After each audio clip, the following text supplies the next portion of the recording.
Hello everyone, I hope आप सब लोग हेल्दी होंगे और बढ़िया से पढ़ाई कर रहे होंगे।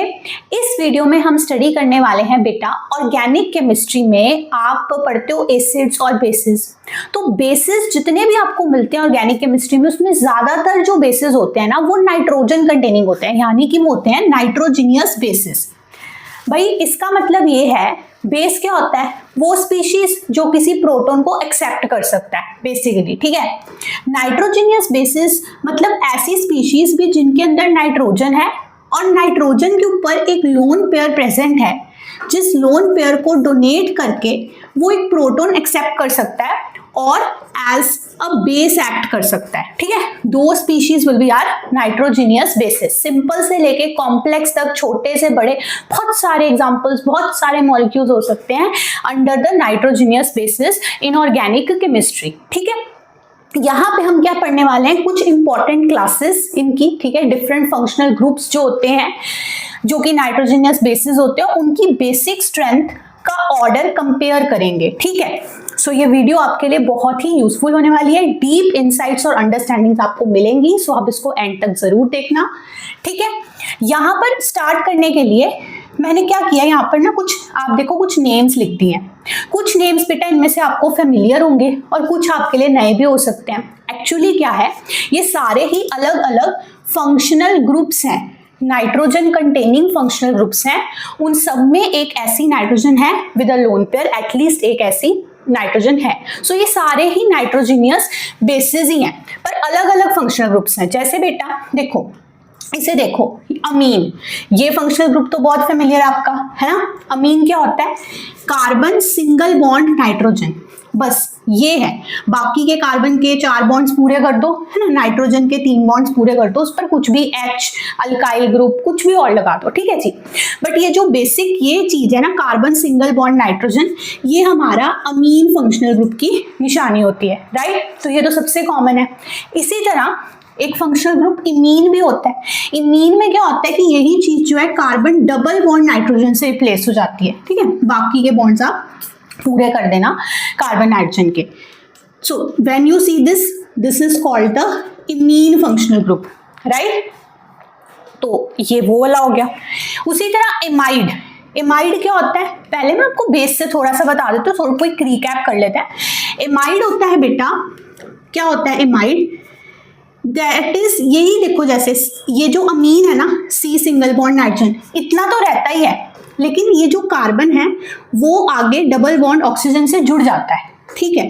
बाकी के बॉन्ड्स हम पूरे कर देंगे, ठीक है, दोनों के।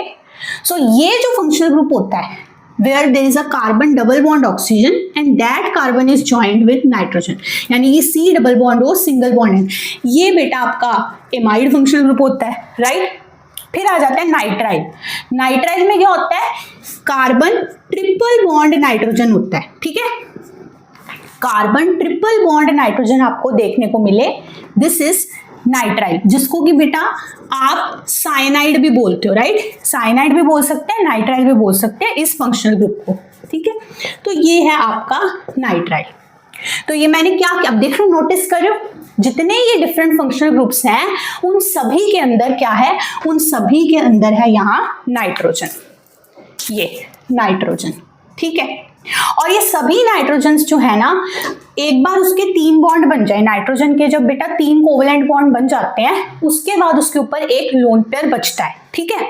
सो इन सभी में एक एक लोन पेयर ऐसे प्रेजेंट है नाइट्रोजन पे, ठीक है। उसके 3 बॉन्ड पूरे हैं, लोन पेयर है, 3 बॉन्ड पूरे हैं, लोन पेयर। और यही लोन पेयर है the main hero of our topic, क्योंकि इसी लोन पेयर ने जो है प्रोटॉन एक्सेप्ट करना है और इसी लोन पेयर के थ्रू जो है इन सभी स्पीशीज, इन सभी डिफरेंट फंक्शनल ग्रुप्स ने एज अ बेस एक्ट करना है। कौन सा base, nitrogenous base, nitrogenous base, ठीक है, कि इस नाइट्रोजन के लोन पेयर के थ्रू ये सभी बेस एक्ट करेंगे। अब आ जाते हैं बेटा, जो मैंने सबसे पहले 2 यहाँ पे लिखे हैं, गुआनिडीन और एमिडीन। ये आपके इतने कॉमनली नहीं यूज्ड हैं, ये सारे तो कॉमनली यूज्ड फंक्शनल ग्रुप्स होते हैं ना ऑर्गेनिक केमिस्ट्री में, ये इतने कॉमनली यूज नहीं है, इसलिए आपको थोड़े अनफेमिलियर लग सकते हैं, ठीक है। तो पहले हम इनका स्ट्रक्चर समझ लेते हैं कि भाई होते क्या हैं, ठीक है। उसके बाद आगे बढ़ेंगे और आगे बढ़ के बेसिक स्ट्रेंथ पढ़ेंगे इनकी, ठीक है। सो पहले पढ़ते हैं बेटा गुआनिडीन। ये और एमिडीन दोनों ही का जो स्ट्रक्चर है ना वो काफी मिलता जुलता होता है, ठीक है, तो इसलिए कंफ्यूज नहीं होना, इसको क्लियर कर लो। दोनों में क्या होता है देखो, ऐसे सेंटर में एक कार्बन है, पैरेलल बनाती हूँ, ठीक है, गुआनिडीन बना रही हूं मैं पहले और यहां पे मैं एमिडीन बना रही हूं, ठीक है। तो गुआनिडीन दोनों में सेंटर में एक कार्बन है और वो कार्बन डबल बॉन्ड के थ्रू एक नाइट्रोजन से कनेक्टेड है, लाइक दिस, ठीक है, क्लियर है, कोई दिक्कत परेशानी नहीं आता। उसके बाद हम देखते हैं दोनों के, अब दोनों तरफ कार्बन का एक एक और बॉन्ड बचा ना, ये यहाँ पे तो 2 बॉन्ड नाइट्रोजन से कंप्लीट हो गए, दोनों में एक एक सिंगल बॉन्ड बच गया। तो गुआनिडीन के केस में क्या होता है, गुआनिडीन के केस में दोनों तरफ नाइट्रोजन से ही जुड़ा होता है ये कार्बन, ठीक है, single bond nitrogen single bond nitrogen. लेकिन एमिडीन में क्या होता है, बस इतना सा डिफरेंस है, एमिडीन में एक तरफ नाइट्रोजन होती है, ठीक है, एक तरफ नाइट्रोजन होती है और दूसरी तरफ कोई भी अल्काइल ग्रुप आर हो सकता है, मिथाइल, इथाइल, आइसोप्रोपाइल, कोई भी मतलब अल्काइल ग्रुप हो सकता है, कार्बन की चेन है ना, 1 2 3 जितनी मर्जी, यहाँ पे कोई कार्बन की चेन हो सकती है, आगे कोई अल्काइल ग्रुप हो सकता है जिसे आर बोलते हैं, ठीक है जी। बस इसका ही डिफरेंस है, देखो इसमें जो गुआनिडीन है, ये कौन है, ये है गुआनिडीन, ठीक है। गुआनिडीन में दोनों तरफ जो है कार्बन के सिंगल बॉन्ड नाइट्रोजन है और एमिडीन में एक तरफ नाइट्रोजन दूसरी तरफ कोई अल्काइल ग्रुप होता है, बस इतना सा डिफरेंस होता है स्ट्रक्चर में, बट उनकी बेसिक स्ट्रेंथ में उससे डिफरेंस आता है, वो हम समझेंगे, ठीक है। और क्या करना है अभी, कार्बन के देखो 1 2 3 4 बॉन्ड पूरे हो गए है ना, इधर भी, अब नाइट्रोजन के 3 बॉन्ड पूरे कर दो है ना, तो नाइट्रोजन के यहाँ पे 2 बॉन्ड पूरे हैं, एक बचा है, तो इसीलिए उस पर एक क्या लगेगा, हाइड्रोजन, ठीक है, ऐसे खोल के दिखा दो यहाँ पे, सिंपली मीन्स कहने का एक नाइट्रोजन के ऊपर हाइड्रोजन लगा होगा, फिर उसके जो 3 बॉन्ड पूरे हो जाएंगे, एक इस हाइड्रोजन से और 2 यहाँ, तो एंड इस पे बच जाएगा ये लोन पेयर। सिमिलरली इस नाइट्रोजन के 3 बॉन्ड पूरे करने हैं, एक ही बॉन्ड बना हुआ है, सो इस पे 2 और हाइड्रोजन अभी लगेंगे, फिर इस पे बचेगा एक लोन पेयर, ठीक है, इसके ऊपर भी 2 हाइड्रोजन्स और लोन पेयर, ठीक है। सिमिलरली यहाँ पर एमिडीन में भी आप नाइट्रोजन के सारे जो बचे हुए बॉन्ड्स हैं वो पूरे करो, अगेन दिस नाइट्रोजन 2 बॉन्ड पूरे हैं, एक हाइड्रोजन आएगा, इसका एक है तो 2 हाइड्रोजन आएंगे और उनके ऊपर उनके लोन पेयर। तो यहाँ तक पहले बेसिक अंडरस्टैंडिंग हमने ली, गुआनिडीन और एमिडीन का स्ट्रक्चर होता क्या है, डिफरेंस कहाँ होता है, और इसके साथ साथ बाकी के जितने नाइट्रोजन कंटेनिंग फंक्शनल ग्रुप्स हैं जो हमारे कॉमन यूज होते हैं, अमीन, इमीन, एमाइड, नाइट्राइल, इनका हमें पता होना चाहिए, राइट, ये कैसा इनमें होता है स्ट्रक्चर। गुआनिडीन, एमिडीन, ये फंक्शनल ग्रुप्स का ये स्ट्रक्चर है। बाकी आप देखो बेटा, यहीं से आप देख पा रहे हो एक चीज कि जो बेटा गुआनिडीन है उसका तो फॉर्मूला फिक्स्ड है ना, एक कार्बन है उसमें 3 नाइट्रोजन्स हैं और एक ये 2 और ये 2 5 हाइड्रोजन्स हैं, ठीक है। तो अगर मैं इसका फॉर्मूला लिखूं तो गुआनिडीन एक मतलब स्पेसिफिक मॉलिक्यूल हो गया, इसका फॉर्मूला फिक्स कर सकते हो आप, लाइक गुआनिडीन का फॉर्मूला होता है CN3H5, ठीक है जी। लेकिन एमिडीन में हमने क्या किया, एमिडीन में हमने यहाँ पे अल्काइल ग्रुप R लगा दिया, और ये अल्काइल ग्रुप तो बदल सकता है ना, ये H भी हो सकता है, ये मिथाइल हो सकता है, ये इथाइल हो सकता है, एक्सेट्रा कुछ भी हो सकता है, ठीक है। सो ये बदलता रहेगा। तो एमिडीन एक्चुअली एक क्लास ऑफ कंपाउंड्स हो गई, क्या हो गई, class of compounds, class of organic compounds, ठीक है, जिनका ऐसा स्ट्रक्चर होता है, ठीक है। जैसे फॉर एग्जाम्पल मैं इसमें एक एग्जाम्पल लूं, तो अगर मैं इस R ग्रुप को मिथाइल ले लूं, ठीक है, तो यहाँ आ जाएगा मिथाइल ग्रुप, ये carbon double bond NH, single bond NH2। तो इस टाइप के स्ट्रक्चर के साथ ये एक एमिडीन है, एमिडीन्स जो क्लास है कंपाउंड्स की उसको बिलोंग करता है, और इसका स्पेसिफिकली जो नेम होगा इस केस में, ठीक है, मिथाइल ग्रुप के साथ 2 कार्बन्स के साथ यहाँ पे होगा असेट एमिडीन, ठीक है। तो ये हो गया स्पेसिफिकली, R मैंने मिथाइल रख दिया तो असेट एमिडीन एक स्पेसिफिक एमिडीन हो गया। ऐसे ही R ग्रुप वेरी करके डिफरेंट बन सकते हैं, ठीक है।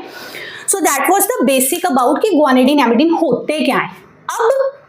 अब अब पढ़ते हैं इनकी बेसिक स्ट्रेंथ, सभी डिफरेंट फंक्शनल ग्रुप्स की, और स्पेसिफिकली इन दो की कंपेयर करेंगे कि इनमें ऐसा क्या खास है और बाकियों का किस ऑर्डर में होता है। तो सबसे पहले मैं आपको ऑर्डर ही बता देती हूँ, ठीक है, फिर हम उसको स्टडी करेंगे और उसमें जो वेरियस फैक्टर्स आते हैं उनको समझेंगे। तो देखो, जैसे बेटा मैंने इसको टॉप से बॉटम लिखा है ना, जिस टाइप से मैंने इसको जिस ऑर्डर में लिखा है ना, 1 2 3 4 5 6 फंक्शन ग्रुप्स को, बेटा उसी ऑर्डर में ना मैं अगर कहूँ ना डाउनवर्ड्स, ऊपर से नीचे जाने में जो बेसिक स्ट्रेंथ है इन डिफरेंट फंक्शनल ग्रुप्स की, इन डिफरेंट टाइप के नाइट्रोजनियस बेसिस की, जो बेसिक स्ट्रेंथ है टॉप से बॉटम जाने में बेटा वो क्या कर रही है, डिक्रीज कर रही है। यानी कि गुआनिडीन जो है यहाँ पे वो सबसे स्ट्रॉन्ग बेस है, यहाँ पे हो गया स्ट्रॉन्गेस्ट बेस, ठीक है, और नाइट्राइल जो है यहाँ पे वो हो गया यहाँ पे क्या, अपना वीकेस्ट बेस। यानी कि इसकी गुआनिडीन की प्रोटॉन को एक्सेप्ट करने की जो टेंडेंसी है, यानी नाइट्रोजन का लोन पेयर डोनेट करने की जो टेंडेंसी है वो गुआनिडीन में मैक्सिमम होगी, उसकी बेसिक स्ट्रेंथ मैक्सिमम होगी, और नाइट्राइल में यही टेंडेंसी सबसे कम होगी, वो वीकेस्ट बेस है। और इसको आप दूसरी तरह से भी समझ सकते हो, that is in the terms of pKb values. ये मैंने आपको pKa वैल्यूज बताई हुई हैं, जैसे एसिड्स के लिए होती हैं, जितना स्ट्रॉन्ग एसिड होता है ना बेटा उतनी छोटी उसकी pKa वैल्यू होती है, ठीक है। उसी तरह बेसिस में होता है, जितना स्ट्रॉन्ग कोई बेस होता है ना उतनी ही छोटी उसकी pKb वैल्यू होती है। अगर आप नोट करना चाहें तो आप इसको नोट कर सकते हैं कि जो बेसिक स्ट्रेंथ होती है, बेसिक स्ट्रेंथ किसी भी बेस की जो होती है बेटा वो इनवर्सली प्रोपोर्शनल होती है किसके, pKb वैल्यू के, pKb के इनवर्सली प्रोपोर्शनल होती है। सो जो सबसे स्ट्रॉन्ग बेस होगा, जैसे यहाँ पे गुआनिडीन स्ट्रॉन्गेस्ट बेस है, तो it will have the lowest smallest pKb value, and nitrile जो सबसे पुअर बेस है, वीकेस्ट बेस है, उसकी pKb वैल्यू सबसे ज्यादा होगी। तो pKb values are again a measure, जिससे कि हम बेसिक स्ट्रेंथ को मेजर कर सकते हैं। जैसे एसिड्स की एसिडिक स्ट्रेंथ के लिए pKa वैल्यूज हैं, वैसे ही pKb वैल्यूज के थ्रू हम अंदाजा लगा सकते हैं, मेजर कर सकते हैं ना, क्वांटिफाई कर सकते हैं बेसिक स्ट्रेंथ को, ठीक है। तो ऑन दिस बेसिस बेटा अगर हमने ये बोला कि ऊपर से नीचे जाने के वक्त जो बेसिक स्ट्रेंथ है वो डिक्रीज कर रही है इसी ऑर्डर में, ठीक है, that is guanidine greater than amidine greater than amine, amine बड़ा स्ट्रॉन्गर बेस है as compare to imine, imine stronger है इमाइड से, इमाइड स्ट्रॉन्गर है नाइट्राइल से, ठीक है। तो ये अपना फिर से लिख देते हैं, स्ट्रॉन्गेस्ट बेस है बेटा गुआनिडीन और नाइट्राइल यहाँ पे वीकेस्ट बेस है। तो फिर pKb वैल्यूज को क्या होगा बेटा, अगर मैं यहाँ बोलूँ कि टॉप टू बॉटम, ऊपर से नीचे जाने के वक्त जो pKb वैल्यूज हैं, pKb वैल्यूज वो क्या करेंगी, डिक्रीज करेंगी या इंक्रीज करेंगी। तो बेटा सोचो खुद, दे विल इंक्रीज, क्योंकि बेसिक स्ट्रेंथ डिक्रीज कर रही है, बेसिक स्ट्रेंथ और pKb वैल्यूज इनवर्सली प्रोपोर्शनल है। तो ऊपर से नीचे जाने वक्त बेसिक स्ट्रेंथ डिक्रीज कर रही है, तो pKb वैल्यूज क्या करेंगी, इंक्रीज करेंगे। सो ऊपर से नीचे जाने के वक्त आपकी pKb वैल्यूज इंक्रीज करेंगी, ठीक है। इसकी अगर कुछ मान लो मैं आपको आइडिया दूं तो कुछ 0.5 के अराउंड pKb वैल्यू होती है, ठीक है, अप्रोक्सीमेटली, और इसकी जो है इसकी अराउंड 24 या 25 के अराउंड होती है इस क्लास ऑफ कंपाउंड्स, इस फंक्शनल ग्रुप की, ठीक है जी। सो देख रहे हो कितना फर्क हो गया है, जैसे हम एक फंक्शनल ग्रुप बदलेगा ना, और हम इसको डिटेल में पढ़ेंगे, जैसे जैसे फंक्शनल ग्रुप बदलेगा वैसे वैसे इनकी pKb वैल्यूज, इनकी बेसिक स्ट्रेंथ चेंज होगी, ठीक है। सो यहाँ पे छोटी सी pKb वैल्यू है क्योंकि वो बहुत ही स्ट्रॉन्ग बेस है, और यहाँ पे कितनी बड़ी हो गई ना, 0.5 से कंपेयर करो 24 कितना बड़ा है। तो नाइट्राइल जो है ऊपर से नीचे आता हो कि बहुत ही पुअर बेस है, ये वीकेस्ट बेस है इन सब में से, ठीक है। सो यही हमारा टॉपिक है, और इसके बेस आपको क्वेश्चंस भी जरूर मिल सकते हैं ऑर्गेनिक केमिस्ट्री में। So it is very important as well as interesting. So let's clear it. तो सबसे पहले हम समझेंगे कि अगर हम एक मैच कराएं गुआनिडीन वर्सेस एमिडीन, ठीक है, गुआनिडीन वर्सेस एमिडीन। ये देखो मैंने यहाँ पे स्ट्रक्चर्स ड्रॉ कर दिए हैं और अब तक आप पहचान चुके होंगे कि ये ग्वानिडीन है और ये एमिडीन है। स्पेसिफिकली उसमें मैंने मिथाइल ग्रुप लेके एसेट एमिडीन ड्रॉ किया है, ठीक है। तो इन दोनों में अगर कंपटीशन होता है किसका, बेसिक स्ट्रेंथ का, तो कौन विन करेगा? यानी कि अगर यहाँ पे ऑप्शन है कि देयर इज अ प्रोटॉन, तो प्रोटॉन पहले इसके पास जाएगा या फिर इसके पास, कौन जल्दी से कैप्चर कर लेगा इस प्रोटॉन को, कौन स्ट्रॉन्ग बेस एक्ट करेगा, कौन जल्दी से अपने नाइट्रोजन के लोन पेयर को डोनेट करेगा, उसी पे टिका है सारा खेल कि कौन स्ट्रॉन्ग बेस एक्ट करेगा। तो इसको डिसाइड करने के लिए बेटा हम इसको भी समझते हैं, इसको अच्छे से समझेंगे। तो पहली चीज तो बेटा ये, इसको डिसाइड करने के लिए ये देखना होगा ना, दोनों के पास ऐसे है ना नाइट्रोजन लोन पेयर, लेकिन आप ध्यान से देखो तो जो ग्वानिडीन का स्ट्रक्चर है बेटा, इसमें आपको 3 ऐसी नाइट्रोजन्स दिख रही हैं with having the lone pair, है ना, this one and this one. और एमिडीन में भी 2 ऐसी नाइट्रोजन्स हैं। तो सबसे पहले तो डिसाइड करने के लिए कुछ भी हमें ये समझना होगा, ये सोचना होगा कि इनमें से कौन सी नाइट्रोजन है बच्चे जो प्रोटॉन को अपना लोन पेयर डोनेट करेगी, ठीक है। ग्वानिडीन के पास 3 ऐसी है, बट इनमें से कौन सा लोन पेयर डोनेट होगा। सिमिलरली इन 2 में से कौन सी नाइट्रोजन जो है वो एज अ बेस एक्ट करेगी, दैट्स द पॉइंट, ओके।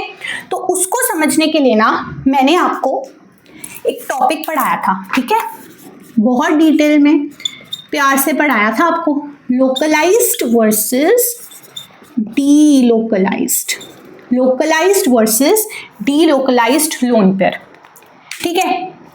ये बहुत इंपॉर्टेंट फैक्टर होता है और यही फैक्टर यहाँ डिसाइड करेगा कि नाइट्रोजन का ये जो लोन पेयर हमें पहले देखना होगा कि लोकलाइज्ड है या डीलोकलाइज्ड, उसके बेसिस पे बेसिक स्ट्रेंथ जो वो डिसाइड होती है, ठीक है, कौन बेस एक्ट करेगा नहीं करेगा।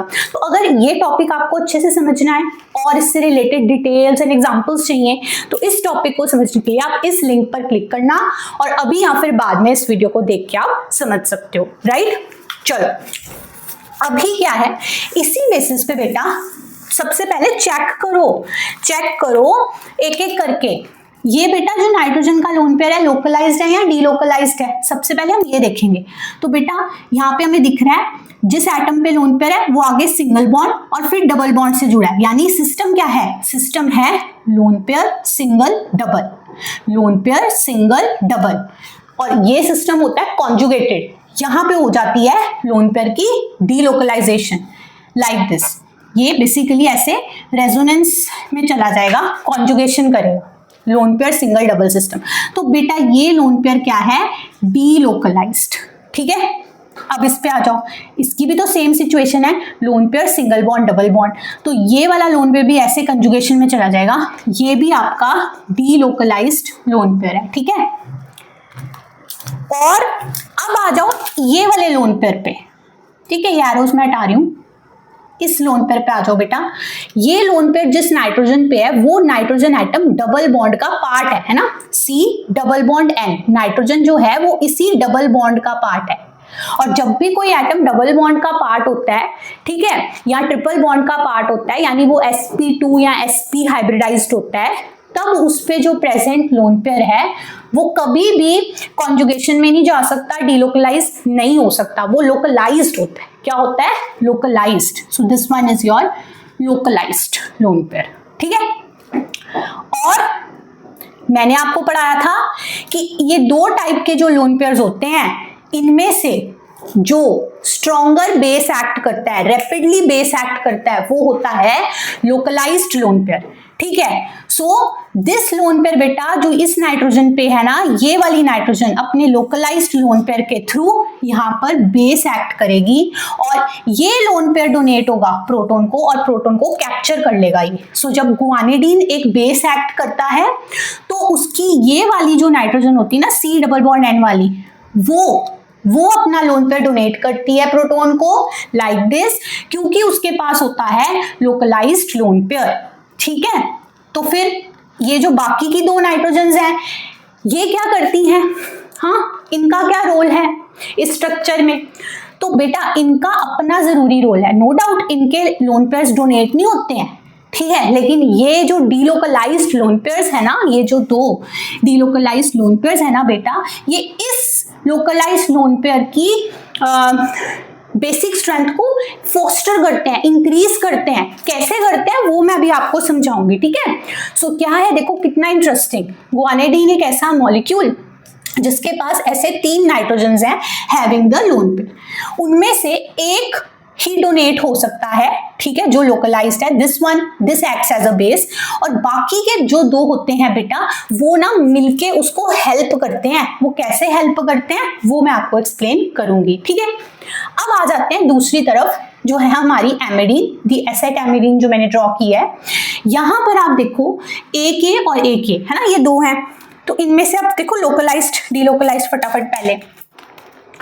ये देखो same system, lone pair, single bond, double bond, तो ये आपका डीलोकलाइज्ड लोन पेयर है।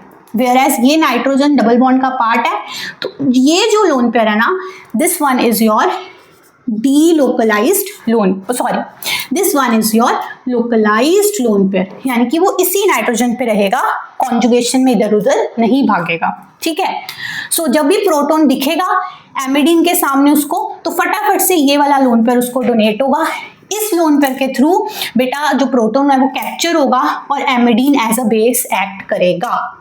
और अगेन ये जो नाइट्रोजन है इसका लोन पेयर डोनेट नहीं होगा, लेकिन इसको हेल्प जरूर करेगा प्रोटॉन पकड़ने में, ठीक है। जैसे एमिडीन एक मॉलिक्यूल है, उस मॉलिक्यूल में ये जो नाइट्रोजन है बेटा इसके थ्रू एमिडीन बेस एक्ट करता है। मतलब इतनी जो बेसिक चीजें होती है ना, समझा करो, बहुत इंटरेस्टिंग है। प्लस इनके बीच से क्वेश्चन निकल के आ सकता है ना, आपको ऐसा ड्रॉ करके दे देंगे, स्ट्रक्चर पूछेंगे, नाइट्रोजन 1 नाइट्रोजन 2 कौन सी एक्ट करती है एज अ बेस, है ना, कौन सी नाइट्रोजन प्रोटॉन पकड़ेगी, तो आपको पता होना चाहिए। तो आप देखोगे डीलोकलाइज्ड है, ये लोकलाइज्ड लोन पे रहा, जी ये जाके प्रोटॉन पकड़ेगी। सो प्रोटॉन तो ये पकड़ेगा, ये वाली नाइट्रोजन, लेकिन जो ये है ये वाली नाइट्रोजन बेटा ये उसको हेल्प करेगी प्रोटॉन पकड़ने में, ठीक है। तो चलो इसको समझते हैं कैसे। तो यहां से अभी तक हमने ये डिसाइड किया कि अगर मुझे इन 2 की बेसिक स्ट्रेंथ कंपेयर करनी है, तो मुझे ये देखना है कि ये जो लोन पेयर डोनेशन हो रही है और जो ये लोन पेयर डोनेशन हो रही है through this nitrogen and this nitrogen, कौन सी ज्यादा इजी है, ज्यादा फीजिबल है, कौन तुरंत होगा और स्ट्रॉन्गर बेस एक्ट करेगा। तो इसको ना समझने के 2 तरीके होते हैं, मैं दोनों तरीकों से आपको एक्सप्लेन करूंगी फॉर द फुल क्लैरिटी, ठीक है। पहले मैं आपको बता दूं आंसर, तो आंसर है बेटा ये, मैंने यहाँ पे पीकेबी वैल्यूज लिखी हैं दोनों की। अप्रोक्सीमेटली गुआनिडीन की 0.5 होती है और एमिडीन की ना 1.5 के अराउंड होती है पीकेबी वैल्यू, जिसका क्या मतलब है, जिसका क्लियर सा ये मतलब है कि इस छोटी पीकेबी वैल्यू के साथ guanidine is a stronger base than amidine, ठीक है। एमिडीन की पीकेबी वैल्यू स्लाइटली थोड़ी ज्यादा है, इसकी 0.5 है, इसकी 1.5 है, तो एमिडीन जो है वो गुआनिडीन से स्लाइटली वीकर बेस होता है। लेकिन वन चीज नोट दिस टर्म, ठीक है ना, वेरी इंपॉर्टेंट, ये दोनों बेटा ऐसे स्ट्रक्चर्स हैं आपके ऑर्गेनिक केमिस्ट्री के, both are actually strongly basic, ठीक है। ये गुआनिडीन और एमिडीन दोनों ही जो कंपाउंड्स होते हैं, दोनों टाइप के जो सिस्टम्स होते हैं, कहीं पे भी आपको किसी स्पीशीज में दिखें तो उसकी बेसिक स्ट्रेंथ को बहुत इंक्रीज करते हैं। बोथ आर स्ट्रॉन्गली बेसिक, क्योंकि आप इनके ये देखो ना पीकेबी वैल्यूज 0.5 1.5 थोड़ी सी ज्यादा है इससे, बट दोनों ही कितनी कम है, कितनी छोटी पीकेबी वैल्यूज हैं, राइट। और ये जो छोटी पीकेबी वैल्यूज है इंडिकेट करी है बहुत बड़ी बेसिक स्ट्रेंथ। तो ऑर्गेनिक केमिस्ट्री में हम बात करें ऑर्गेनिक बेसिस की, तो आपको पता है ना ऑर्गेनिक एसिड्स इनऑर्गेनिक एसिड से वीक होते हैं, उसी तरह ऑर्गेनिक बेसिस इनऑर्गेनिक बेसिस से वीक होते हैं, है ना। तो उसके कंपैरिजन में हम देखें ना कि जैसे ये ऑर्गेनिक बेसिस हैं, है ना, बट फिर भी उनकी पीकेबीज इतनी छोटी हैं, फिर भी उनकी बेसिक स्ट्रेंथ इतनी बड़ी है। सो दोनों ही जो हैं guanidine amidine system both are strongly basic, लेकिन guanidine is slightly more basic than amidine, ठीक है। और ये जो वैल्यू है ना बेटा 0.5 pKb, this makes guanidine considerably strong base बेटा। आप इसको ये बोल सकते हो ऑर्गेनिक बेसिस में, ऑर्गेनिक केमिस्ट्री में अगर हम बात करें ऑर्गेनिक बेसिस की, तो one of the strongest organic basis है ये, वन ऑफ द स्ट्रॉन्गेस्ट जो बहुत तगड़े तगड़े बेस है ना ऑर्गेनिक केमिस्ट्री में, स्ट्रॉन्ग बेसिस हैं, organic bases I am saying once again, not inorganic. Inorganic bases क्या होते हैं, जैसे आपको कॉमनली पता है NaOH। NaOH क्या है, इसमें OH माइनस आयन है, ये बेस है, लेकिन कौन सा बेस है, ये इनऑर्गेनिक बेस है, ठीक है। तो ये तो स्ट्रॉन्ग होते ही हैं, लेकिन ऑर्गेनिक बेसिस जो वीक होते हैं यूजुअली, वहां पे अगर देखा जाए तो ये जो वैल्यू है ये इंडिकेट कर रही है कि ग्वानिडीन काफी स्ट्रॉन्ग ऑर्गेनिक बेस है, और इतना स्ट्रॉन्ग है कि you can like compare it to the strength of NaOH। NaOH से तो ऑब्वियसली कम ही उसकी बेसिक स्ट्रेंथ होगी, बट फिर भी उसके क्लोज है, उसके कंपेरेबल है, इतनी बेसिक स्ट्रेंथ है, ठीक है। तो ऐसा क्या खास हो रहा है यहाँ पर जो इसको इतना स्ट्रॉन्ग बेस बना रहा है, पहला पॉइंट हम ये समझेंगे, ठीक है, कि ग्वानिडीन इतना स्ट्रॉन्ग बेस क्यों है। दूसरा पॉइंट बेटा हम ये समझेंगे कि दोनों स्ट्रॉन्ग है, बट ये इससे स्लाइटली ज्यादा बेसिक क्यों है, उसका क्या रीजन है, कहां पे डिफरेंस है, ठीक है। तो देखो, ये है हमारा लोन पेयर ऑफ इंटरेस्ट ग्वानिडीन में, और ये है एमिडीन में, ठीक है, जो जिसने डोनेट होना है, ठीक है। अब देखते हैं कि स्ट्रक्चर में ऐसा क्या डिफरेंस है, जो डिफरेंस है उससे क्या हो रहा है कि this one is a stronger base. देखो, ग्वानिडीन में आपके पास यहाँ पे जो इस कार्बन से दोनों तरफ अगल बगल जो ग्रुप्स जुड़े हैं NH2 है ना, इस तरफ भी नाइट्रोजन विद लोन पेयर, इस तरफ भी, और ये दोनों हमने अभी सीखे थे, पढ़े थे, हमें पता है कि ये डीलोकलाइज्ड लोन पेयर है, यानी कि ये कॉन्जुगेशन में जाते हैं, ये रेजोनेंस में जाते हैं, ठीक है। मतलब ये लोन पेयर ऐसे यहां शिफ्ट होगा, और उसकी वजह से ये जो बॉन्ड है बेटा, ये बॉन्ड टूट के, ये पाई बॉन्ड टूट के, जिसके अंदर क्या है, इलेक्ट्रॉन्स ही हैं दो, है ना, पेयर है, वो इस नाइट्रोजन पे शिफ्ट होगा, ठीक है। आप इसका रेजोनेटिंग स्ट्रक्चर भी बना सकते हो। तो उससे हो क्या रहा है कि इलेक्ट्रॉन डेंसिटी यहां से चल के यहां जा रही है, इस नाइट्रोजन से चल के जो इलेक्ट्रॉन डेंसिटी है वो मूव करके कहां पहुंच रही है, on this nitrogen. So from here to here electron density ऐसे ड्रिफ्ट कर रही है ना, कॉन्जुगेशन की वजह से, रेजोनेंस की वजह से। तो ये जो nitrogen with the lone pair है, ये एक्चुअली इस नाइट्रोजन की इलेक्ट्रॉन डेंसिटी को इंक्रीज कर रहा है, और सिमिलरली यहां पे भी ऐसी कॉन्जुगेशन है, यहां पे भी एक ऐसा ड्रिफ्ट है, ये वाला नाइट्रोजन लोन पेयर भी इसकी इलेक्ट्रॉन डेंसिटी को इंक्रीज कर रहा है। सो ओवरऑल जो इलेक्ट्रॉन डेंसिटी इस नाइट्रोजन के ऊपर होगी ना, वो बढ़ जाएगी, और उसके बढ़ने की वजह से उसकी जो टेंडेंसी है कि फटाफट से सामने एक प्रोटॉन आया और फटाफट से उसने इस इलेक्ट्रॉन डेंसिटी देके उस प्रोटॉन को कैप्चर कर लिया, वो बढ़ जाएगी। सो ये स्ट्रक्चर ही हमें दिखा रहा है कि इस स्ट्रक्चर में ये जो ऐसा स्ट्रक्चर बना हुआ है, C डबल बॉन्ड N, फिर C single bond N, single bond N, essentially structure की वजह से ही ये दो जो लोन पेयर्स हैं वो डीलोकलाइज होके, है ना, कॉन्जुगेशन में जाके इस लोन पेयर की बेसिक स्ट्रेंथ को बढ़ा रहे हैं, ठीक है।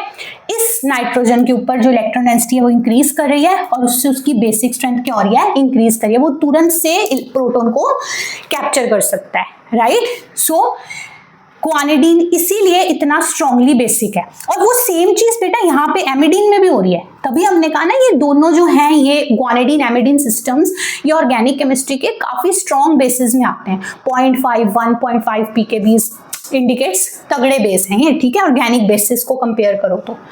यहाँ पर भी सेम चीज हो रही है इसी वजह से। कैसे, आप देखो खुद, अब ये तो आप खुद भी कर पाओगे, राइट। देखो ये वाला लोन पेयर जो है कंजुगेशन में जा रहा है इससे, सो इलेक्ट्रॉन डेंसिटी यहाँ से यहाँ ड्रिफ्ट हो रही है, इस नाइट्रोजन से चल के इस पे आ रही है, यहाँ पे इलेक्ट्रॉन डेंसिटी इंक्रीज कर रही है। सो ये भी इस वजह से प्रोटॉन को इजीली कैप्चर कर सकता है, ये पेयर को डोनेट करके, इस इलेक्ट्रॉन पेयर को डोनेट करके।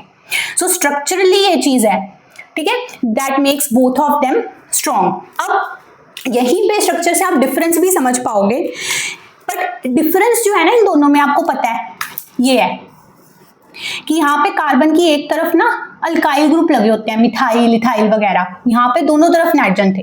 तो ये जो इलेक्ट्रॉन डोनेशन वाला फैक्टर है ना, यहाँ पे दोनों तरफ से एक्ट कर रहा था, like this and like this. दोनों जो ये नाइट्रोजन थी वो मिलके इस नाइट्रोजन की बेसिक स्ट्रेंथ बढ़ा, देख रहे हो आप ये चीज, दोनों नाइट्रोजन डोनेट करके इस नाइट्रोजन की बेसिक स्ट्रेंथ को बढ़ा रही थी, ठीक है।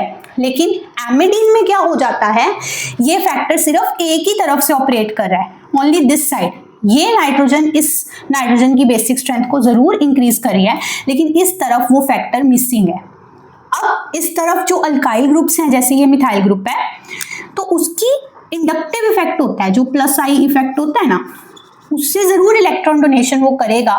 ये भी इलेक्ट्रॉन डोनेटिंग ही होता है, ये भी इलेक्ट्रॉन डेंसिटी देगा, बट इंडक्टिव इफेक्ट के थ्रू। लेकिन ये तो आपको रेजोनेंस के थ्रू दे रहे थे, इसको आप as a plus M effect समझ सकते हो, ठीक है।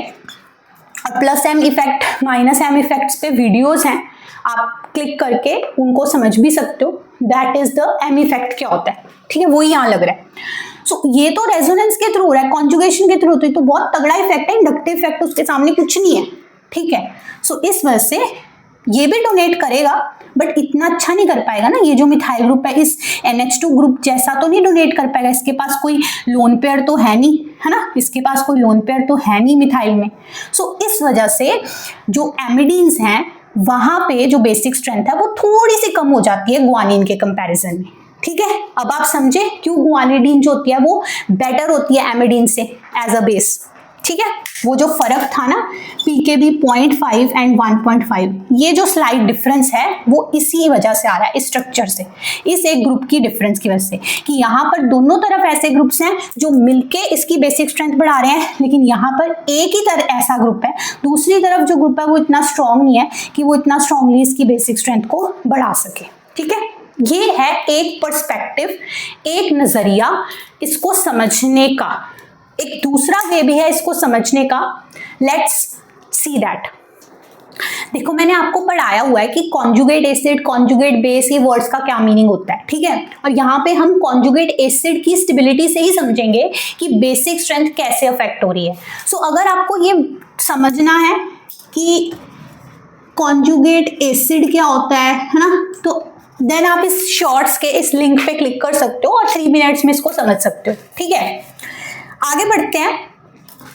यहां पर अब बात आ जाती है कि जैसे यहाँ पे प्रोटॉन आ गया प्रोटॉन को जब इसने पकड़ लिया या इसने पकड़ लिया इस लोन पेयर के थ्रू, तो क्या होगा, जो फॉर्म हो जाएगा वो स्पीशीज क्या होगी, वो स्पीशीज ही होगी conjugate acid. Conjugate acid in दो केसेस में कैसा दिखेगा, गुआनिडीन और एमिडीन सिस्टम में वो कैसा दिखेगा, लाइक दिस। ये लोन पेयर के थ्रू एक बॉन्ड बन गया प्रोटॉन से, सो नाइट्रोजन पे पॉजिटिव चार्ज आ गया, और यहाँ पे भी उसने प्रोटॉन को पकड़ा, उस पे पॉजिटिव चार्ज आ गया, ठीक है ना। वो जो लोन पेयर था उसके थ्रू उसने बॉन्ड बना लिया विद द प्रोटॉन, है ना, नाइट्रोजन ने, इस वाली नाइट्रोजन ने, this one in both cases, जैसा भी हमने समझा। और उसकी वजह से आप देखो नाइट्रोजन के 4 बॉन्ड बन रहे हैं, हेंस उस पे पॉजिटिव चार्ज आएगा। सो ये स्पीशीज बन जाएगी दोनों केसेस में। और ये जो बन गया है ये गुआनिडीन का कॉन्जुगेट बेस है, ये एमिडीन का कॉन्जुगेट गुआनिडीन का कॉन्जुगेट एसिड है, ठीक है ना। इसमें एक प्रोटॉन ज्यादा है, एक H ज्यादा है गुआनिडीन के कंपैरिजन में। So this is the conjugate acid of guanidine and this one is of amidine. और अब इन कॉन्जुगेट एसिड्स की स्टेबिलिटी हम कंपेयर करेंगे। जिसकी स्टेबिलिटी ज्यादा होती है बेटा वो स्ट्रॉन्गर बेस एक्ट करता है, यानी अगर किसी बेस के कॉन्जुगेट एसिड की स्टेबिलिटी ज्यादा होती है तो वो एक स्ट्रॉन्गर बेस होता है, ठीक है। ऐसा क्यों होता है अगर मैं आपको बताऊं तो इसलिए होता है क्योंकि अगर प्रोटॉन पकड़ने के बाद जो स्पीशीज बन रही है लाइक दिस वन, वो स्टेबल है तो वो उस फॉर्म में एग्जिस्ट करना चाहेगी, है ना। तो इस वजह से वो जो बेस है वो जल्दी से प्रोटॉन पकड़ेगा, आसानी से बनेगी ये कॉन्जुगेट एसिड और वो बेस हो जाएगा एक स्ट्रॉन्गर बेस, ठीक है। चलो तो अब इन दोनों में से बताना है कि stronger conjugate acid, more stable conjugate acid कौन है। सो अभी हम क्या कंपेयर करने वाले हैं, हम कंपेयर करेंगे stability of the conjugate acid, ठीक है, ऑफ दीज 2 कॉन्जुगेट एसिड्स। तो आओ कंपेयर करते हैं। अब स्टेबिलिटी में हो क्या रहा है ना, हमें पता है, देखो रेजोनेंस हो रही है, यहाँ पे कॉन्जुगेशन है, loan pair single bond double bond इस तरफ भी है, loan pair single bond double bond इस तरफ भी है। So like this conjugation will happen, जिससे क्या बनेंगे रेजोनेटिंग स्ट्रक्चर्स। तो आओ बनाते हैं। अगर मैं इस वाली की अभी इस साइड वाली कंजुगेशन कंसीडर करूँ ना, तो क्या होगा, ये जो डबल बॉन्ड है टूट के इलेक्ट्रॉन पेयर नाइट्रोजन पे चला जाएगा, तो उसका पॉजिटिव चार्ज कॉम्पेंसेट हो जाएगा, उस पर वापस से अपना खोया हुआ लोन पेयर आ जाएगा लाइक दिस, ठीक है। और ये लोन पेयर यहाँ गया तो यहाँ बन गया double bond with this nitrogen, ये उसकी 2 हाइड्रोजन्स, ये NH2 group as it is. अब देखो इस नाइट्रोजन के ना 4 बॉन्ड बन गए हैं। जो सिचुएशन पहले यहाँ थी 2H और 2 ये बॉन्ड, वैसे ही सिचुएशन अब यहाँ है। ये 2 बॉन्ड और इनको खोल के देखो तो बेटा ये 2H ही तो हैं, है ना। सो ये 2 बॉन्ड, तो टोटल कितने हो गए? 4 बॉन्ड।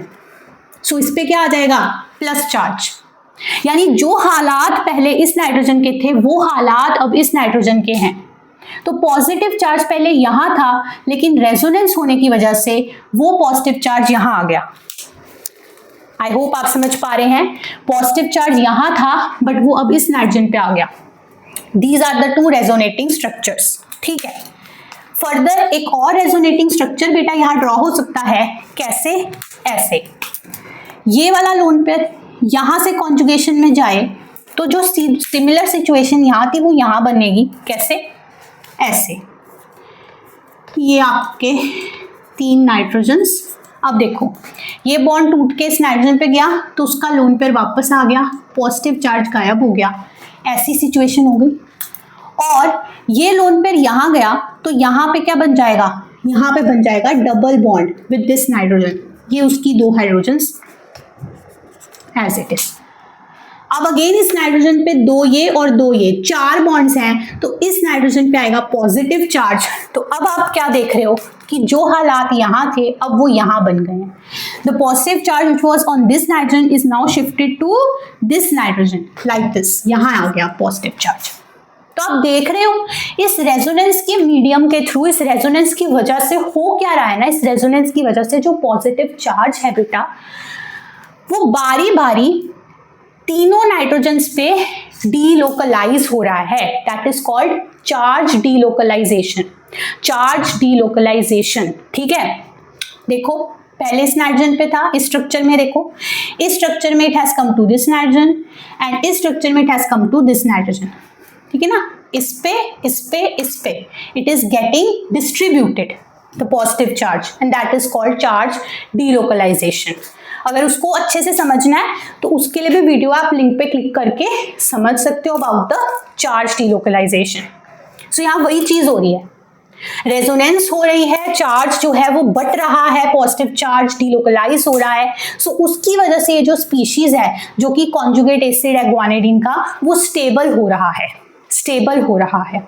और इंटरेस्टिंग खास बात यहाँ नोट करने वाली है बेटा, ये मामूली रेजोनेंस नहीं है। यहाँ पर जो रेजोनेटिंग स्ट्रक्चर्स हैं अगर आप इनको ध्यान से देखो तो ये तीनों के तीनों जो रेजोनेटिंग स्ट्रक्चर्स हैं वो एक जैसे हैं। देखो ना यहाँ पर क्या है, एक C डबल बॉन्ड N है जिसपे पॉजिटिव है और बाकी दोनों सिंगल बॉन्ड N's हैं ना, न्यूट्रल। इसमें क्या है, अब इसमें भी तो एक C डबल बॉन्ड N है जिसपे पॉजिटिव है, बाकी दोनों तरफ सिंगल बॉन्ड N है एज इट इज न्यूट्रल, है ना। यहाँ पे C डबल बॉन्ड N है जिसपे पॉजिटिव और बाकी दोनों नाइट्रोजन न्यूट्रल है, सिंगल बॉन्ड से जुड़े हुए हैं। तो ये तीनों स्ट्रक्चर कुछ अलग नहीं है, ये एकदम सेम है, बस अलग अलग नाइट्रोजन्स पर पॉजिटिव चार्ज आ रहा है, बट है तो वो सारी सेम, है ना। सो ये तीनों स्ट्रक्चर्स आप ध्यान से देखो तो एकदम इक्विवेलेंट हैं। ऐसे रेजोनेटिंग स्ट्रक्चर्स को बोला जाता है इक्विवेलेंट रेजोनेटिंग स्ट्रक्चर्स। और यहाँ पर कितने ऐसे बन रहे हैं, यहाँ पे बन रहे हैं 3। सो 3 इक्विवेलेंट रेजोनेटिंग स्ट्रक्चर्स बन रहे हैं। और इक्विवेलेंट रेजोनेटिंग स्ट्रक्चर्स जब बनते हैं बेटा तो वो रेजोनेंस बड़ी स्ट्रांग होती है, बड़ी स्ट्रांग होती है, ठीक है।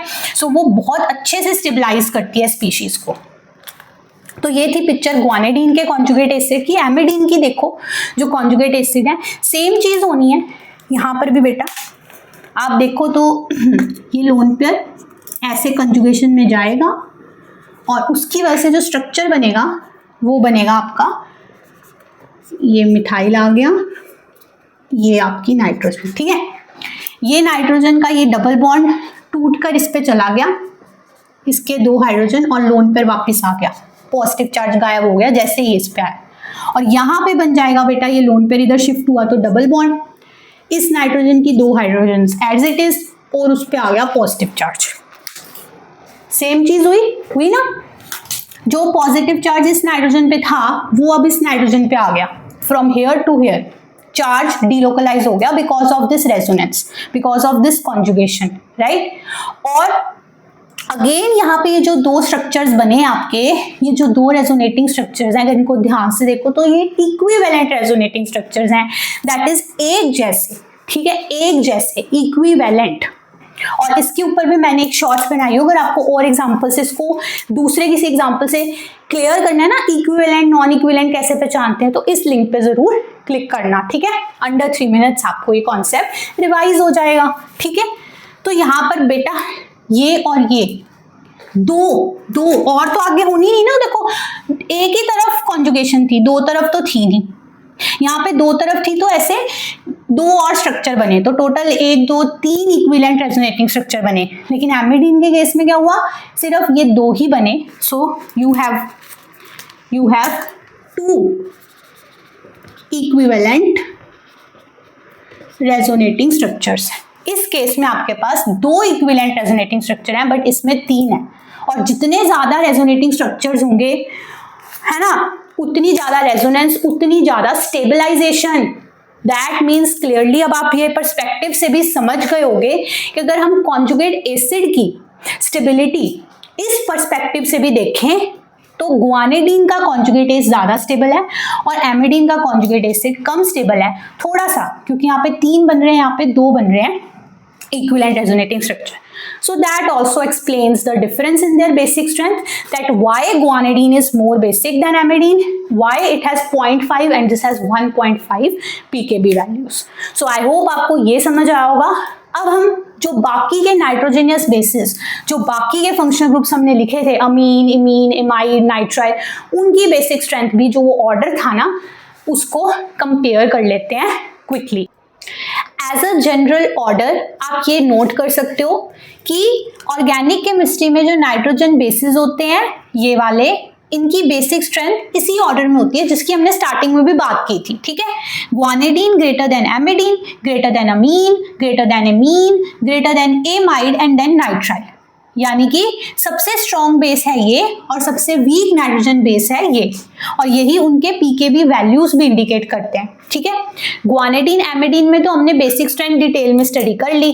अब बाकी के जो फंक्शनल ग्रुप्स हैं उनको भी स्टडी करते हैं, इस ऑर्डर को समझते हैं।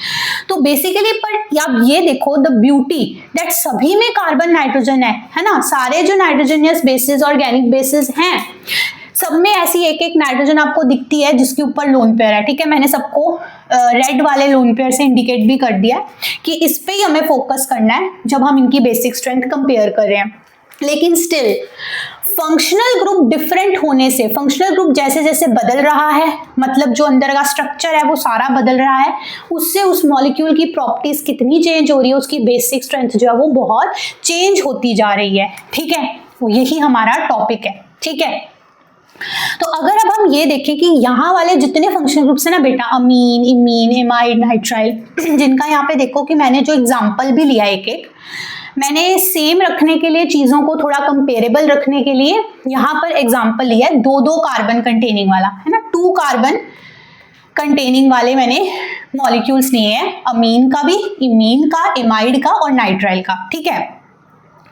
ये सारे के सारे इधर वाले जितने होते हैं बेटा, ये गुआनिडीन और एमिडीन से तो वीक बेस ही होते हैं, क्योंकि हमने पढ़ा कि गुआनिडीन एमिडीन का जो ये खास सा स्ट्रक्चर है ना, जहाँ पे इस नाइट्रोजन की बेसिक स्ट्रेंथ को उसके 2-2 यहाँ पे एक नाइट्रोजन फोस्टर करती है, हेल्प करती है, वो चीज़ इसमें मिसिंग है ना। इनमें तो एक एक नाइट्रोजन ही है और उसी ने अपना लोन पेयर जो है वो डोनेट करना है, तो ऐसा कोई खास सिस्टम स्ट्रक्चर यहाँ पे नहीं है।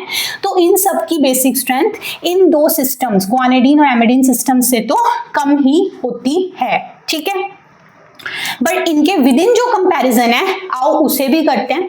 यहाँ पे मैंने ये जो बेटा ग्रीन कलर से लिखे हैं, ये पीकेबी वैल्यूज लिखे हैं, जो मैंने मॉलिक्यूल्स यहाँ ड्रॉ किए हैं ना उनके, ठीक है। तो आप देखो 0.5, 1.5, 3.2, 5, फिर 15 और फिर 24, इस तरफ जो पीकेबी वैल्यूज है वो बढ़ रहे हैं, है ना, क्योंकि इस तरफ बेसिक स्ट्रेंथ जो वो घट रही है। चलो अब सबसे पहले हम कंपेयर करेंगे तो देखेंगे कि भाई अमीन की इमीन से ज्यादा क्यों होती है, why amines are more basic than imines? ये मेरा क्वेश्चन है, ठीक है। तो स्ट्रक्चर पे फोकस करेंगे, उसी नाइट्रोजन पे ये एन लोन पेयर, इस एन लोन पेयर पे, कि क्या डिफरेंस है इन दोनों में, क्या आप डिफरेंस स्पॉट कर पा रहे हो, क्या डिफरेंस है?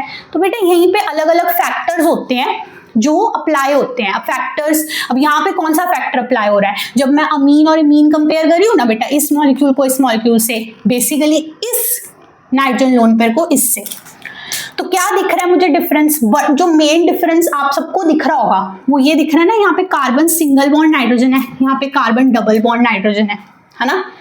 तो अगर मैं इसको ओपन करके देखूं तो सिचुएशन ऐसी है, अमीन की सिचुएशन ना कुछ ऐसी है, यहाँ पे जो मर्जी लगाओ, ठीक है। This is the scene, single bond nitrogen, और नाइट्रोजन के सारे जो बॉन्ड्स हैं वो सिंगल हैं, ठीक है। लेकिन यहाँ पर मैं देखती हूँ इमीन में क्या सिचुएशन है, C double bond N, N पे एक एच लगी हुई है और ये बाकी के दो बॉन्ड्स, ये लोन पेयर आ गया जी। सो यहाँ पे सारे बॉन्ड्स जो है नाइट्रोजन के वो सिंगल हैं, तो इसकी हाइब्रिडाइजेशन है sp3 हाइब्रिडाइज्ड, ठीक है। और ये लोन पेयर जो है वो कहीं कॉन्जुगेशन में भी आगे नहीं जा रहा, उसके ऊपर लोकलाइज्ड है, सो दिस इज sp3 हाइब्रिडाइज्ड। लेकिन अगर इसकी बात करूं, ये जो नाइट्रोजन है इस पे आप देखो जो बॉन्ड्स हैं, this is a part of double bond, यहां से डायरेक्टली भी आप देख सकते हो कि this nitrogen is a part of double bond, so उस वजह से it is sp2 hybridised. Hybridisation का फर्क है, ये नाइट्रोजन और ये नाइट्रोजन में डिफरेंस क्या है? सो मतलब मेरा फैक्टर कौन सा आ गया? फैक्टर आ गया हाइब्रिडाइजेशन ऑफ नाइट्रोजन, वो डिफरेंट है। अमीन में बेटा, अमीन में क्या होती है, नाइट्रोजन sp3 हाइब्रिडाइज्ड होती है, लेकिन इमीन में वो sp2 हाइब्रिडाइज्ड होती है। और अब इससे होता क्या है, sp2 हाइब्रिडाइज्ड नाइट्रोजन ज्यादा इलेक्ट्रोनेगेटिव होती है, वो अपने इस लोन पेयर को अच्छे से होल्ड करके रखती है, ठीक है, बांध के रखती है। लेकिन अमीन वाली नाइट्रोजन sp3 हाइब्रिडाइज्ड है, और sp3 हाइब्रिडाइजेशन की जो इलेक्ट्रोनेगेटिविटी है ना वो स्लाइटली थोड़ी कम होती है sp2 से। सो ये अपने लोन पेयर को इतना स्ट्रांगली होल्ड करके नहीं देती, वो उसको जाने देती है, डोनेट होने देती है। सो फिर डोनेशन कहाँ पे इजीली पॉसिबल है, यहाँ पर या यहाँ पर? बेटा ये डोनेशन इजीली पॉसिबल है क्योंकि ये नाइट्रोजन अपने लोन पेयर को ज्यादा स्ट्रांगली होल्ड नहीं कर रही, क्योंकि वो ज्यादा इलेक्ट्रोनेगेटिव नहीं है ना, और वो इसलिए क्योंकि वो sp3 हाइब्रिडाइज्ड है। बट कॉन्ट्ररी इमीन में चले जाओ तो ये नाइट्रोजन sp2 हाइब्रिडाइज्ड है, ज्यादा इलेक्ट्रोनेगेटिव है, स्ट्रांगली होल्ड करके रख रही है इस लोन पेयर को अपने ऊपर, इजिली डोनेट नहीं कर रही, तो बेसिक स्ट्रेंथ क्या हो जाएगी, कम हो जाएगी, राइट। सो ये केस क्लियर हुआ, अमीन क्यों बेसिक है ज्यादा इमीन से। अगला देखते हैं, अगला कंपैरिजन है बेटा इमीन और एमाइड में। इमीन की बेसिक स्ट्रेंथ एमाइड से ज्यादा होती है, यानी कि इस मॉलिक्यूल की इस मॉलिक्यूल से ज्यादा बेसिक स्ट्रेंथ है। यहां देखो ये लोन पेयर डोनेट होना है, यहाँ पे ये, तो यहाँ पर कौन सा फैक्टर आ रहा है, इस चीज को अच्छे से समझने के लिए आओ एमाइड को ड्रॉ करते हैं। ये आपका एमाइड है, ठीक है। यहाँ पे आपका ये लोन पेयर जो है इसने डोनेट करके एज अ बेस एक्ट करना है, ठीक है। लेकिन there is lone pair single bond double bond, है ना, लोन पेयर है, फिर सिंगल बॉन्ड है, फिर ये डबल बॉन्ड है, तो there is conjugation like this. ये लोन पेयर कॉन्जुगेशन का पार्ट है, ठीक है, रेजोनेंस शो करेगा, इसके रेजोनेटिंग स्ट्रक्चर बनेंगे। और ये रेजोनेंस जो होती है ना इमाइड फंक्शनल ग्रुप की, ये वाली, remember this is a very strong resonance, very effective, बहुत अच्छी रेजोनेंस होती है ये। सो इस वजह से क्या होता है कि ये जो लोन पेयर है ये बन जाता है हमारा डीलोकलाइज्ड लोन पेयर। सो ये जो लोन पेयर है ना यहाँ पे एमाइड में, this is a delocalised lone pair, वो कॉन्जुगेशन में जा रहा है, वो रेडिली अवेलेबल नहीं है, हर वक्त इस नाइट्रोजन पे मौजूद नहीं है, तो उसकी जो डोनेशन है वो डिफिकल्ट होएगी, है ना। जबकि अगर मैं इस इमीन को देखूं तो ये जो लोन पेयर है, ये जिस नाइट्रोजन पे है वो तो डबल बॉन्ड का ही पार्ट है, वो कॉन्जुगेशन में नहीं जा सकता, वो डीलोकलाइज नहीं हो सकता, वो क्या है, वो एक लोकलाइज्ड लोन पेयर है, ठीक है। सो इमीन वाला जो लोन पेयर है ये आपका एक लोकलाइज्ड लोन पेयर है, और लोकलाइज्ड लोन पेयर जो है हर वक्त हरदम उसी एटम पे मौजूद रहता है, इसी नाइट्रोजन पे रहेगा। सो जब भी प्रोटॉन आएगा मौका देख के उसको डोनेट कर देगा। लेकिन डीलोकलाइज्ड लोन पेयर तो कॉन्जुगेशन में बिजी है है ना, वो हर वक्त यहाँ पे नहीं है, सो इसकी डोनेशन जो है वो मुश्किल होती है। सो हमेशा लोकलाइज्ड लोन पेयर्स की जो बेसिक स्ट्रेंथ है वो ज्यादा होती है एज कंपेयर टू डीलोकलाइज्ड। मैंने उस वीडियो में पढ़ाया भी आपको, ठीक है। So इस वजह से imine having the localized lone pair is more basic than imide having the delocalized lone pair like this, ठीक है। So अब ये समझ में आया कि imine imide से stronger base क्यों होता है। pKb वैल्यूज भी देख लो, इस imine की 5 है और ये जो मैंने imide बनाई उसकी 15 है, तो this is having a higher pKb, this is a weaker base, ठीक है, क्योंकि इसके पास delocalized lone pair है और इसके पास localized। That's why I said वो टॉपिक बहुत इंपॉर्टेंट है, ठीक है, delocalization of lone pair. Now come to the last nitrile जो मैंने यहाँ पे ड्रॉ किया है, ठीक है। यहाँ पे आपको फोकस करना है इस नाइट्रोजन पे, this one, this loan pair, ठीक है। ये डोनेट करके वो एज अ बेस एक्ट करेगा, ठीक है। तो एमाइड और नाइट्राइल में से एमाइड स्ट्रॉन्गर बेस है। यहाँ पर क्या कारण है, why is amide is stronger base than nitrile, ठीक है। यहाँ कौन सा फैक्टर लग रहा है, अगेन इसको आप समझोगे तो आप ध्यान से देखो। यहाँ पे आपके पास क्या है, C triple bond N, nitrogen जो है वो क्या है, ट्रिपल बॉन्ड का पार्ट है। तो ये जो नाइट्रोजन है ये बेटा sp हाइब्रिडाइज्ड है, sp हाइब्रिडाइज्ड ना, ट्रिपल बॉन्ड वाला कार्बन sp हाइब्रिडाइज्ड होता है, ट्रिपल बॉन्ड वाला नाइट्रोजन भी sp हाइब्रिडाइज्ड होता है, ठीक है। So this nitrogen over here is बेटा sp hybridized, और अगर इसकी हाइब्रिडाइजेशन देखो एमाइड वाली नाइट्रोजन की, तो यहाँ पे आपने धोखा नहीं खाना। क्या हो सकता है ना, आप ऐसे देख सकते हो कि मैम नाइट्रोजन के 3 सिंगल बॉन्ड है, तो this one is sp3 hybridised, ठीक है। तो ये गलत है। The nitrogen of amide functional group is not sp3 hybridized, never, it is बेटा sp2 हाइब्रिडाइज्ड, sp2 क्यों है, क्योंकि जो ये लोन पेयर है बेटा ये कॉन्जुगेशन में जा रहा है, जो मैंने अभी भी बताया, ठीक है। तो कॉन्जुगेशन में जा रहा है, तो जो लोन पेयर कॉन्जुगेशन में जाता है वो कभी भी हाइब्रिडाइजेशन में काउंट नहीं होता। जो डीलोकलाइज्ड लोन पेयर होता है, मतलब कि डीलोकलाइज्ड लोन पेयर जो होता है वो हाइब्रिडाइजेशन में काउंट नहीं किया जाता। तो जब हम इसकी हाइब्रिडाइजेशन निकाल लेंगे तो हम 1 2 3 जो स्टेरिक नंबर है ना वो 3 आएगा, एंड वो क्या देता है, वो देता है sp2 हाइब्रिडाइजेशन।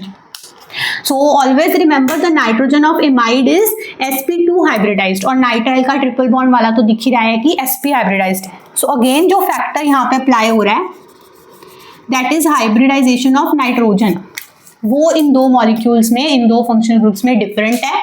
यहाँ पे जो नाइट्रोजन है वो sp2 हाइब्रिडाइज्ड है, यहाँ पे जो है वो sp है। और अगेन होता क्या है कि इन 2 के कंपैरिजन में हम देखें तो जो sp हाइब्रिडाइज्ड नाइट्रोजन होता है, दिस वन, ये ज्यादा इलेक्ट्रोनेगेटिव होता है। ये अपने लोन पेयर को, ये वाले लोन पेयर को बहुत स्ट्रांगली होल्ड करके रखेगा, इजिली जाने नहीं देगा। तो इधर डोनेशन क्या होगी, मुश्किल होएगी। सो इसकी बेसिक स्ट्रेंथ जो है वो इससे कम हो जाती है। सो नाइट्राइल्स जो हैं वो वीकर बेस बन जाते हैं एमाइड के कंपैरिजन में, क्योंकि एमाइड में जो लोन पेयर है sp2 नाइट्रोजन पे है, उसकी इलेक्ट्रोनेगेटिविटी थोड़ी सी कम है, ठीक ना, sp से। मैं अगर आपको ऑर्डर भी लिखवा दूं, आप नोट भी कर सकते हो, आपको पता भी होगा कि अगर मैं यहाँ पे लिखूं ना नाइट्रोजन एटम 3 तरह का, sp3, sp2 और sp हाइब्रिडाइज्ड नाइट्रोजन एटम, तो अगर इनकी इलेक्ट्रोनेगेटिविटी का ऑर्डर लिखूं तो इलेक्ट्रोनेगेटिविटी के बेसिस पे क्या होगा, sp3 नाइट्रोजन है, sp2 नाइट्रोजन है और sp, ठीक है। तो sp नाइट्रोजन की इलेक्ट्रोनेगेटिविटी सबसे ज़्यादा होती है, फिर sp2 की और फिर sp3 की, ठीक है। सो अब इसकी इलेक्ट्रोनेगेटिविटी सबसे ज़्यादा है, सो इसकी डोनेट करने की जो एबिलिटी वो कम हो गई। इसकी इलेक्ट्रोनेगेटिविटी थोड़ी कम है, राइट, एमाइड में, तो इसीलिए वो थोड़ा बेटर डोनेट कर पाता है अपने लोन पेयर को। हालांकि हमें पता है कि ये एमाइड भी बहुत ही पुअर बेस है ना, इसका भी pKb कुछ ज़्यादा खास नहीं है, 15 है, हाई ही है, बट इसका 24 है, उससे भी ज़्यादा है। यही डिफरेंस की वजह से कि यहाँ हाइब्रिडाइजेशन sp2 है, यहाँ पे sp है, तो यहाँ डोनेशन और मुश्किल है। सो नाइट्राइल हो गया the weakest nitrogenous base of all this series, ये सबसे वीकेस्ट है, ठीक है जी। So that's how you can compare अलग फैक्टर्स जो होते हैं, ठीक है, लोन पेयर डिलोकलाइज्ड है या लोकलाइज्ड है, या फिर नाइट्रोजन की हाइब्रिडाइजेशन क्या है। सो दीज आर वेज जिससे हम एक्सप्लेन कर सकते हैं, समझ सकते हैं कि इन फंक्शनल ग्रुप्स की आप देखो स्ट्रक्चर बदल रहा है तो फिर उनकी जो बेसिक स्ट्रेंथ है उसका ऑर्डर भी बदल रहा है, बेसिक स्ट्रेंथ भी बदल रही है। सो इन नटशेल यही ऑर्डर होता है और ये ऑर्डर हमने बहुत अच्छे से बिल्कुल बेसिक से डिटेल में समझ लिया है। आई होप आपको वीडियो यूजफुल लगी हो। अगर आपको यूजफुल लगती है तो आप चैनल को सब्सक्राइब कर सकते हैं, अदर कंटेंट को एक्सप्लोर कर सकते हैं। All the best, happy learning and keep growing.